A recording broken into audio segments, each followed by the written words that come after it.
Deep work. Rules for focused success in a distracted world. Cal Newport presents a compelling thesis.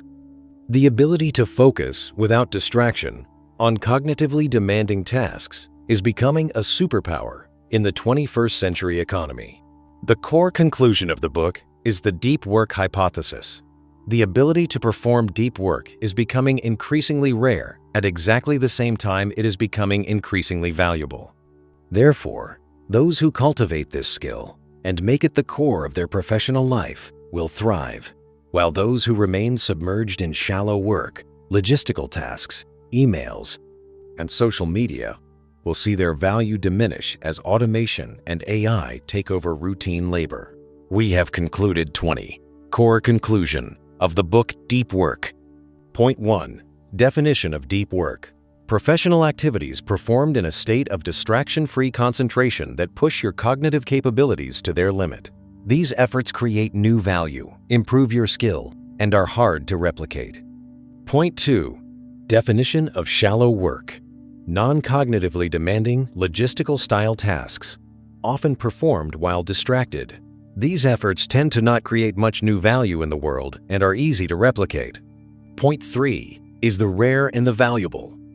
In the knowledge economy, those who can work with complex machines and those who are superstars in their field win. Both require deep work to achieve. Point 4 is the law of productivity. High-quality work produced equals time, x, intensity of focus. To maximize output, you must maximize intensity, which requires zero distraction. Point 5 is attention residue. When you switch from task A to task B, your attention doesn't immediately follow. A residue stays with the previous task, reducing your cognitive performance on the new one. Point 6. The myth of multitasking. Multitasking is actually rapid task switching. It fragments your attention and prevents you from ever reaching the deep state required for elite output. Point 7 is deep work is a skill. It is not just a habit you choose, it is a muscle you must train. Most people have lost the ability to concentrate for more than 10 to 15 minutes. Point 8 is the principle of least resistance. In a business setting, without clear feedback on the impact of various behaviors, we tend toward behaviors that are easiest in the moment, like answering emails immediately, rather than what is most valuable. Point 9 is busyness as a proxy for productivity.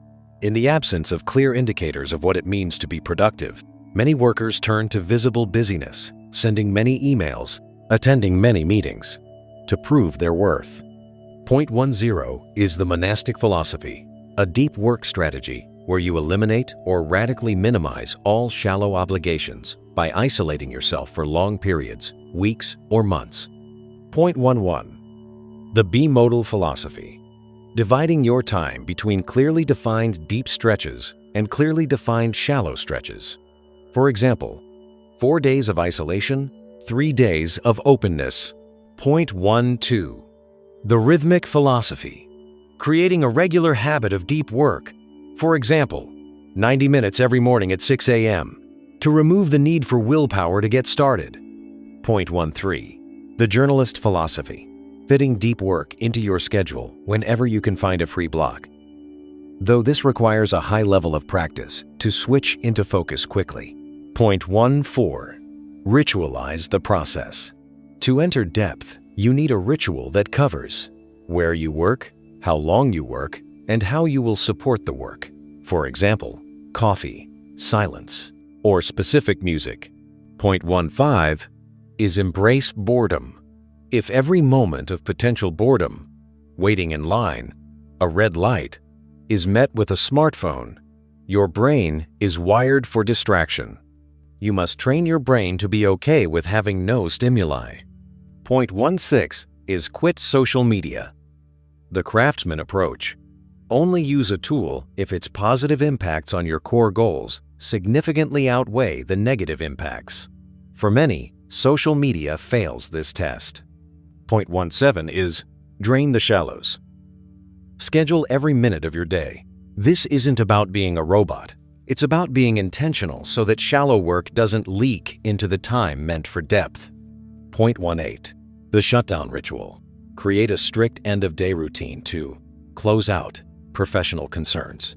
This allows your brain to fully recharge during downtime, which is essential for the next day's deep work. Point 19. Fixed schedule productivity. Set a firm time to stop working. For example, 5:30 p.m. This constraint forces you to be more ruthless in eliminating shallow tasks and focusing on what truly matters. Point 20. Depth leads to meaning. Newport argues that a deep life is not just productive, but more satisfying. Focusing intensely on a craft provides a sense of mastery and purpose that shallow busyness cannot offer. Conclusion. Newport concludes that we live in a culture that rewards the distracted many, while the focused few reap the economic and personal benefits. By treating your attention as your most valuable resource, you can transition from a state of frenetic busyness to one of calm productivity.